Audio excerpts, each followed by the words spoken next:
నమస్తే, welcome to political bridge. నిన్న జగన్మోహన్ రెడ్డి గారు అంబటి రాంబాబు గారు కుటుంబ సభ్యులను పరామర్శించడానికి తాడేపల్లి నుంచి గుంటూరు బయలుదేరారు. దాదాపుగా 5-6 గంటలకు పైగా సమయం పట్టింది గుంటూరు చేరుకోవడానికి. భారీగా జనాలు హాజరయ్యారు. మరి వీళ్ళంతా జగన్మోహన్ రెడ్డి గారి మీద అభిమానంతో వచ్చారా, లేదంటే జన సమీకరణ చేస్తే వచ్చారా? నిజంగా జగన్మోహన్ రెడ్డి గారు కనుక ఆ ఏరియాలో అంత బలం ఉంది అనుకోవడానికి అది రాజధాని ఏరియా. ఒక పక్క జగన్మోహన్ రెడ్డి గారు అమరావతి రాజధానిగా ఉండడానికి ఇష్టపడడం లేదు. ఒక పక్క కేంద్రం గెజెట్ నోటిఫికేషన్ ఇస్తున్న ఈ సమయంలో కూడా అమరావతి రాజధానిగా ఉండడానికి జగన్మోహన్ రెడ్డి గారు ఇష్టపడడం లేదు. ఇంకా అమరావతికి వ్యతిరేకంగానే మాట్లాడుతున్నారు. మరి ఆ ఏరియాలో జగన్మోహన్ రెడ్డి గారికి అంతగా బలం పెరిగిందా?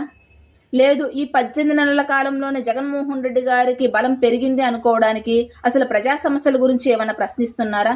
ప్రభుత్వాన్ని అసెంబ్లీకి వెళ్ళి ఏమైనా క్వశ్చన్ చేస్తున్నారా? మరి ఏ విషయంలో జగన్మోహన్ రెడ్డి గారికి గ్రాఫ్ పెరిగింది అనుకోవడానికి? ఇక్కడ కేవలం జగన్మోహన్ రెడ్డి గారికి ప్రజల్లో బలం ఉంది అని నిరూపించుకోవడానికి మాత్రమే జన సమీకరణ చేసి బల ప్రదర్శన యాత్ర అయితే చేశారు. ఇక్కడ లోకల్ నాయకులు కూడా జగన్మోహన్ రెడ్డి గారు వస్తున్నారు అని చెప్పేసి 2 రోజుల ముందుగానే భారీగా జనాన్ని అయితే సమీకరించారు. జగన్మోహన్ రెడ్డి గారికి ఇంకా ప్రజల్లో బలం ఉంది అని నిరూపించుకోవడానికి. ఎందుకంటే రోజు రోజుకి వైసీపీ గ్రాఫ్ అనేది పడిపోతుంది. సర్వేల విషయంలో, కల్తీ విషయంలో, అధికారంలో ఉన్నప్పుడు జరిగిన అవినీతి గురించి ఇప్పుడు ఒక్కొక్కటిగా బయటకు వస్తే కొంది వైసీపీ గ్రాఫ్ తగ్గుతూ వస్తుంది. ఇప్పుడు మళ్ళీ జగన్మోహన్ రెడ్డి గారికి భారీగా జన సమీకరణ చేస్తే ప్రజల్లో బలం ఉంటుంది అని నిరూపించుకోవడానికి మాత్రమే బల ప్రదర్శన చేశారు. ఇక్కడ జగన్మోహన్ రెడ్డి గారు ప్రెస్ మీట్లో మాట్లాడిన మాటలు చూస్తుంటే మాత్రం ఆయన తీరు ఎలా ఉందంటే, తప్పు తమ వైపున్నా కానీ ఎదుటివారిదే తప్పు ఉంది అని మాట్లాడుతున్నట్టు అనిపిస్తుంది. తప్పుడు వ్యాఖ్యలు చేసిన అంబటి రాంబాబు గారిని, జోగి రమేష్ గారిని అన్న మాటల్ని ఖండించకుండా వారికి సపోర్ట్ చేస్తూ మాట్లాడారు. మధ్యలో కుల రాజకీయం చేయడానికి ప్రయత్నించారు.